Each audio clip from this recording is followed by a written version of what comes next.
Como cada martes, ayer la Cámara de Diputados tocó temas bastante importantes a lo que hace al quehacer social, tema agua y un denominado Consejo Económico y Social. Algo que realmente lo hemos tratado en algunos programas, pero que no logramos entender cuál sería el objetivo de este Consejo Económico y Social que iría acompañando al Plan de Desarrollo Estratégico Salta 2030. Así que bueno, esta noche estamos con diputados, en este caso el diputado Claudio del Pla del Partido Obrero, la diputada Irene Soler del Frente Salteño. ¿Qué tal? Buenas noches, bienvenidos. ¿Qué tal? A usted, diputado, también le queda esa sensación, la mía es personal, ¿no? Lo digo públicamente, de que sé cómo es la conformación de este Consejo Económico y Social, que está conformado por actores representando a distintos sectores de la sociedad, no así el interior, que reclamó un sector del Frente Salteño, pero no sabemos, más allá de establecer pautas de trabajo en lo que hace a la actividad social económica, ¿qué persigue? Bueno, en la interpretación nuestra persigue un organismo donde van a estar representadas las distintas corporaciones y donde, a nuestro modo de ver, las que más poder tienen en la provincia, poder económico, van a ser las que definitivamente van a decidir ahí. Corporaciones que ya por su propio peso ejercen en la sociedad una influencia muy grande, a veces voltean gobiernos, desestabilizan planes económicos a nivel nacional, ¿no? Es decir, esas corporaciones ahora, sin embargo, se las integra a un organismo que parece ser, o se lo presenta, como la representación de la totalidad del pueblo. ¿Sí? Entonces está la Cámara de Diputados, la Cámara de Senadores, pero habría otro organismo que no eligió la totalidad del pueblo, pero que sin embargo va a invocar de alguna manera esa representación. Y ahí está la trampa de este organismo, o la principal objeción que yo he formulado anoche y otros diputados también, en el sentido de que se enmascara lo que va a ser un organismo en donde los que van a terminar decidiendo son estos grupos de poder, porque ya tienen mucho poder, y entonces van a tratar de subordinar los intereses del resto a ese poder y a esos intereses. En el proyecto original que fue modificado, esto estaba muy claro, porque se decía que el Consejo Económico y Social era para hacer el seguimiento de la implementación de este Plan 2030, que sería una serie de metas en el desarrollo de la provincia, que fue un plan hecho por estas mismas corporaciones. Yo ayer me tomé el trabajo de... ¿Por qué habla usted de corporaciones? Si hablamos de una organización no gubernamental, no es una corporación.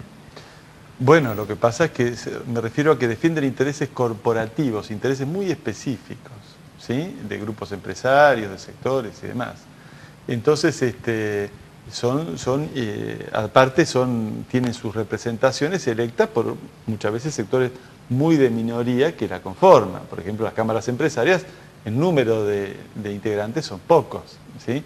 Sin embargo, tienen fuertes intereses allí. Entonces hay un interés corporativo, un interés específico de un ala de la sociedad, de un sector muy específico de la sociedad, que ahí talla fuerte, ¿sí? Entonces hicieron este plan. En este plan, por ejemplo, se plantea que debieran rebajarse las retenciones a las exportaciones. Se plantea que es un problema que la Organización Mundial de la Salud, entre los obstáculos a vencer, que es un problema las objeciones de la Organización Mundial de la Salud a la producción tabacalera en el Valle del Lerma. En lugar de plantearse, no oponerse a la Organización Mundial de la Salud, sino un plan para esto, es hasta el 2030, imagínate.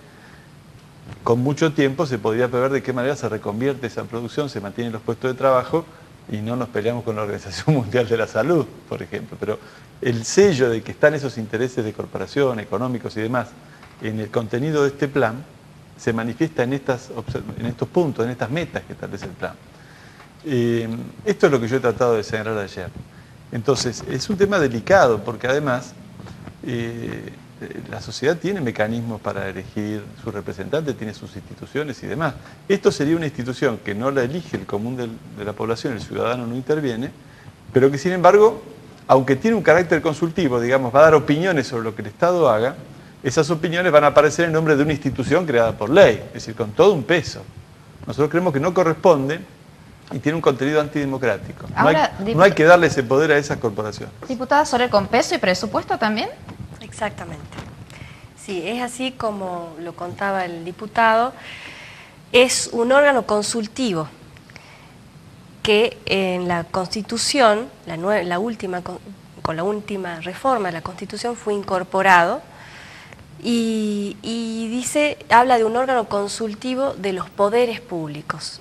Entonces, el proyecto que manda el Poder Ejecutivo a la Cámara le da ese carácter, tal cual habla la Constitución. Y además compuesto por miembros, distintos miembros representantes de sindicatos, de cámaras empresarias, ONGs, universidades.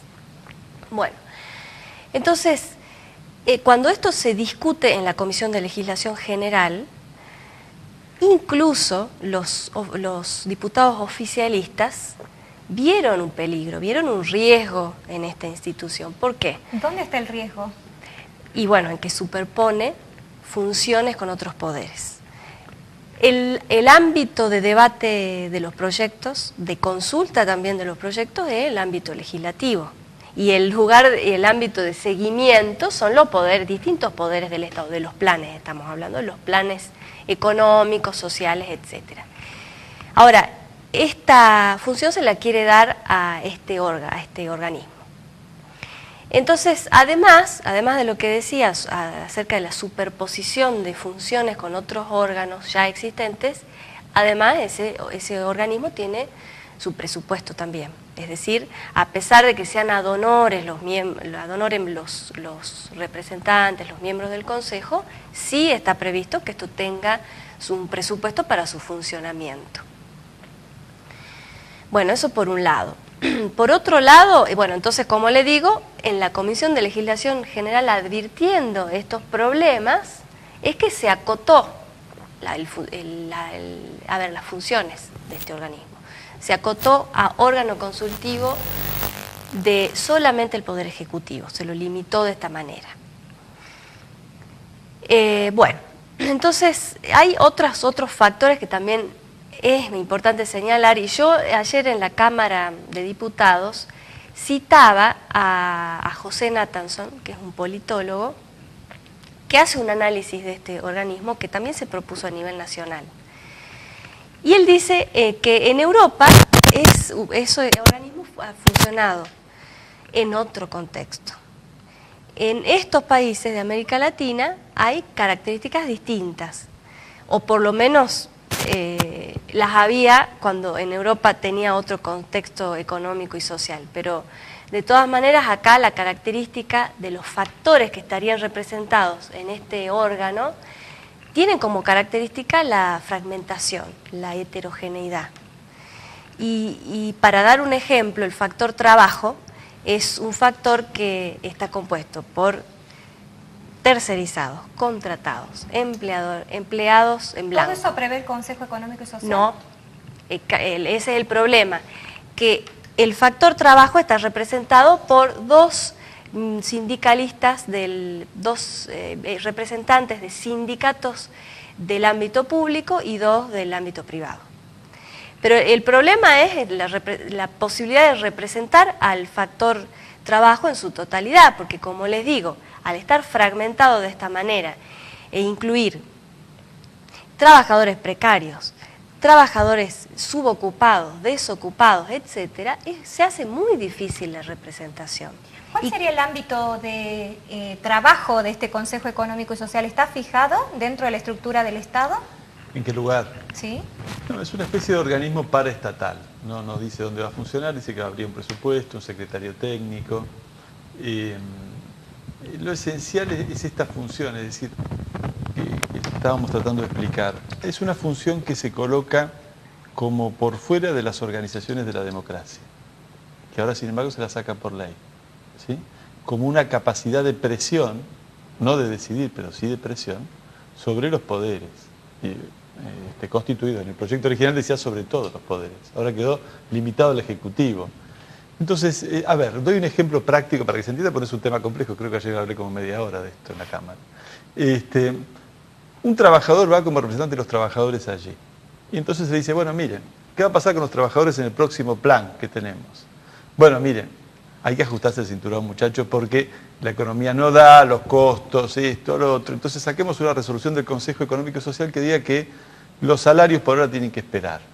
El trabajador está en minoría y el Consejo Económico y Social dice, se pronuncia contra las desmedidas peticiones de los trabajadores.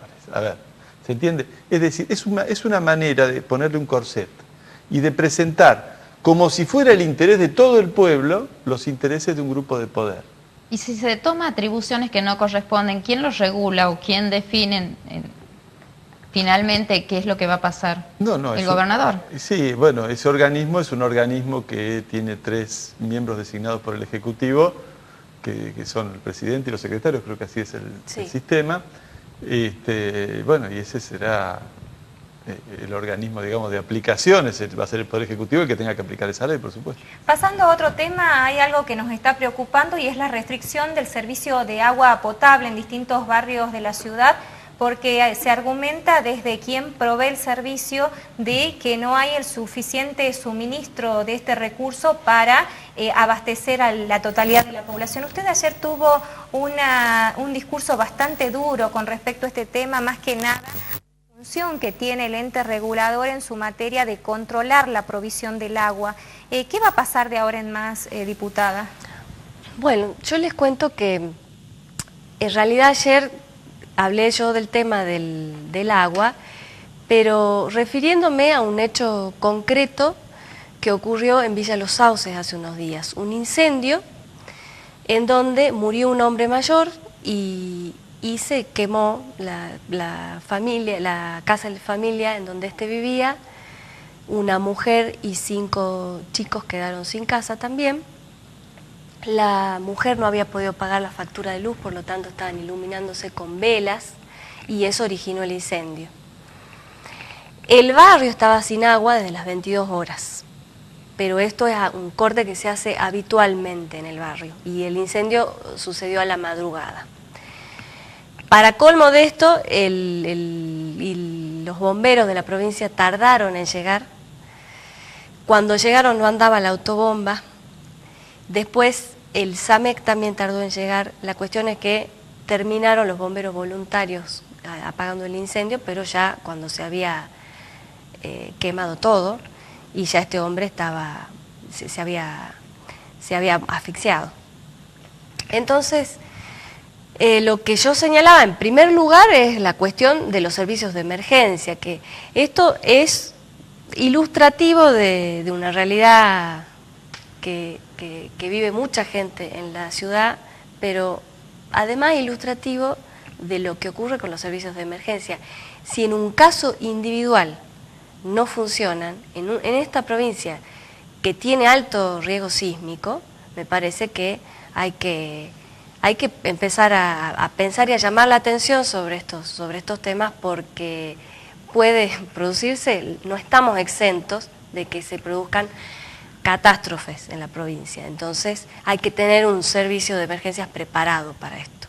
Ahora, diputado, ¿se puede racionalizar el servicio de agua como autorizó el ente regulador a la empresa prestataria? Bueno, ahí viene una discusión muy importante de política del gobierno, porque el gobierno dice que tenemos un problema climático, ha habido una baja cantidad de lluvias y que entonces vamos a tener problemas con el volumen de agua.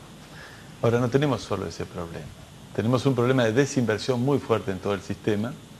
Urtubey, cuando se fue a Aguas de Salta, dijo que faltaban 1.000 millones de pesos invertir en el sistema y buena parte de esta deuda de inversiones nos la dejaron los de Aguas de Salta, que se fueron, los empresarios privados, que eran compromisos de ellos que nunca se han cumplido y nunca hubo un juicio contra esa compañía. Se fueron y nos dejaron el clavo, digamos, el vacío de inversiones.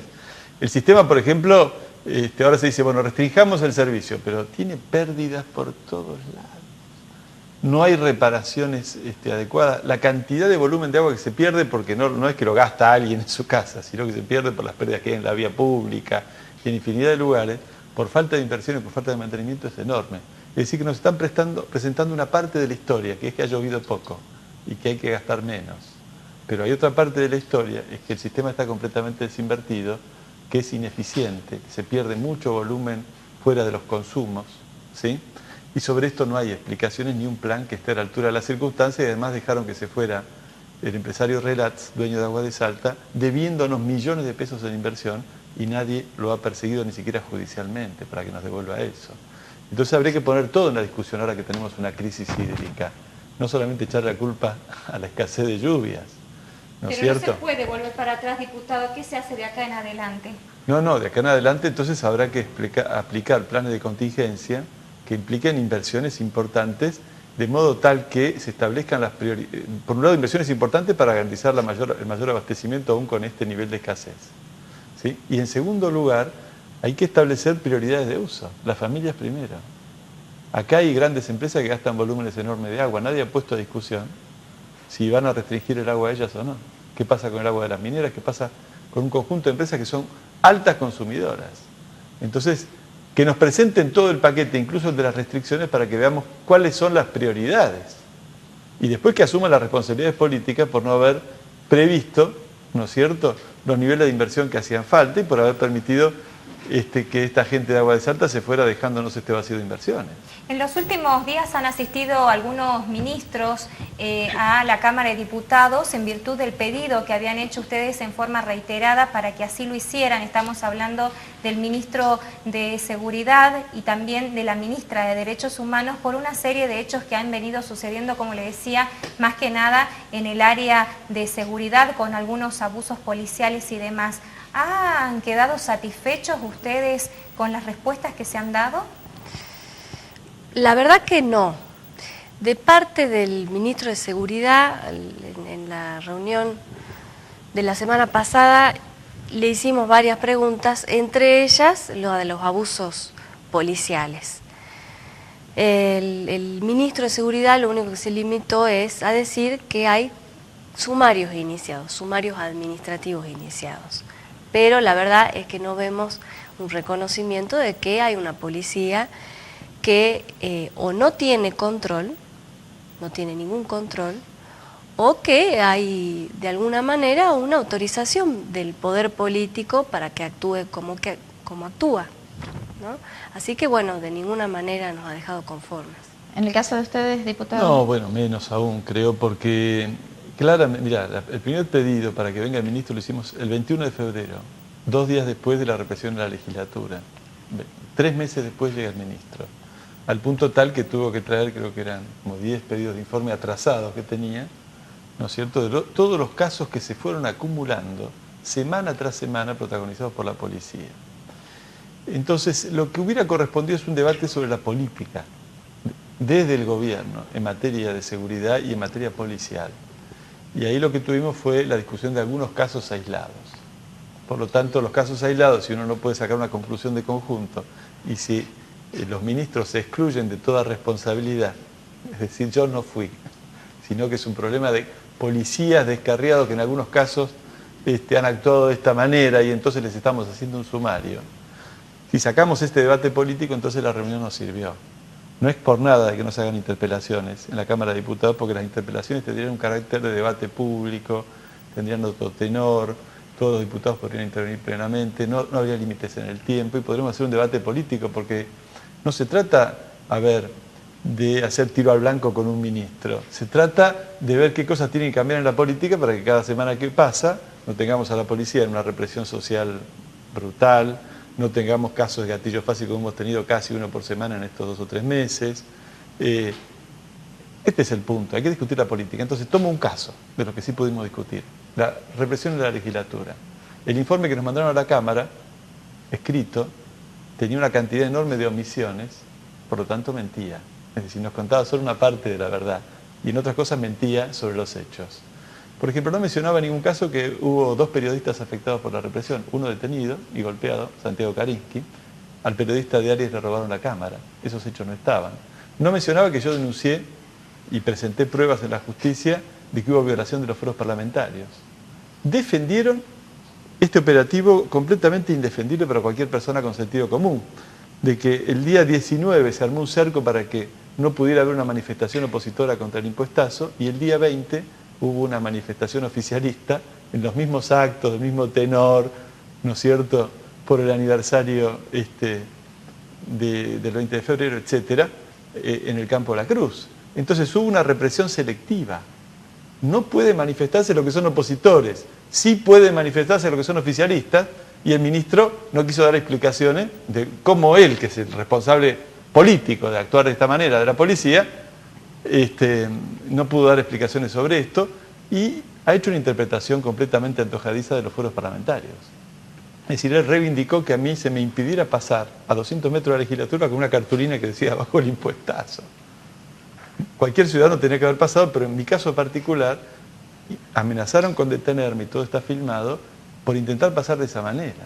Ahora, diputada, ¿van a seguir insistiendo con la presencia de los ministros, teniendo en cuenta que no aporta absolutamente nada la presencia de ellos dentro de lo que son las comisiones o las reuniones que ustedes hacen? Y yo creo que sí, porque esa es, a ver, de todas maneras hay muchas, si nosotros tenemos dudas sobre algo, cuando un ministro por lo menos nos dejan algunas certezas. Y te doy un ejemplo. La certeza que a mí me dejó cuando estuvo la ministra de Derechos Humanos es que el gobierno, o por lo menos ese área del gobierno, trabaja sin estadísticas. Cuando yo le pedía las estadísticas a la ministra sobre los abusos policiales, los abusos sexuales en la provincia, porque de hecho que ahí es donde se desarrollan o se inician capacitaciones, se piensan capacitaciones y estrategias para que estos hechos no ocurran. Y bueno, pero la ministra no nos pudo brindar ninguna estadística sobre el tema. No, se limitó a decirnos que la justicia es donde se... ¿No se tiene estadísticas o no se quiere tener estadísticas sobre estos temas? Y la verdad que yo no te puedo contestar eso, pero lo que sí te puedo decir es que es muy difícil elaborar una política pública sin estadística, porque hay que tener un conocimiento global de dónde se dan los delitos, de cómo se dan, de cuáles son las causas, porque cómo voy a trabajar sobre las causas si no sé cuáles son. Y todo esto se llega, o a todas estas conclusiones se llega a través de estadísticas, ¿no? ¿Cumple la finalidad para la que fue creado el Ministerio de Derechos Humanos para usted? Bueno, yo objeté de entrada, yo consigo que no debe haber un Ministerio de Derechos Humanos. Los derechos humanos... Porque convengamos que dentro del Ministerio de Derechos Humanos está todo el área social, digamos, de lo poco que queda que maneja... Claro, sí, un día vinieron con todos los subsecretarios y no cabían en la presidencia porque son un par de decenas. Hasta el deporte está en ese ministerio. Pero no, yo denuncié el carácter político de entrada porque, a ver, la defensa de los derechos humanos tiene que tener la autonomía suficiente como para poder defenderse también cuando los atropellos a los derechos humanos vienen del Estado. Y en la Argentina estamos en el lugar donde las violaciones a los derechos humanos han venido sistemáticamente desde el Estado. Por lo tanto, pensar en la idea de que un organismo, un ministerio del Estado va a proteger a las personas en defensa de esos derechos ya es un contrasentido en sus términos, ¿sí? Ahora bien, esto lo hemos objetado de entrada. Ahora bien, ¿qué pasa hacia adelante en el sentido de que sirven estas, vos preguntás, ¿sirven las reuniones con los ministros? Bueno, mirá, no nos dejan otra que hacer estas reuniones, porque no quieren interpelaciones, las reuniones tienen muchas limitaciones y nosotros, aún con las limitaciones que hay, buscamos explotar todo. Por ejemplo, el miércoles que viene el ministro de Educación, ¿sí? Tengo 6 pedidos de informe pendientes, muchos tienen que ver con la situación laboral de la docencia, que son sustanciales porque ha avanzado mucho la precarización laboral de los docentes, con la falta de pago. Por ejemplo, quiero anunciar, al día de hoy, los maestros de las escuelas de idioma que tanta propaganda hacen, no han cobrado. Y estamos en junio. ¿Qué mes no cobraron, diputado? No, ningún mes. Empezaron en marzo y no han cobrado todavía. Y después, profesores rurales, por ejemplo, los de la escuela de Huachipa, estas escuelas que se han creado y que son para los parajes, ¿no es cierto? Y que se los presenta como un gran progreso.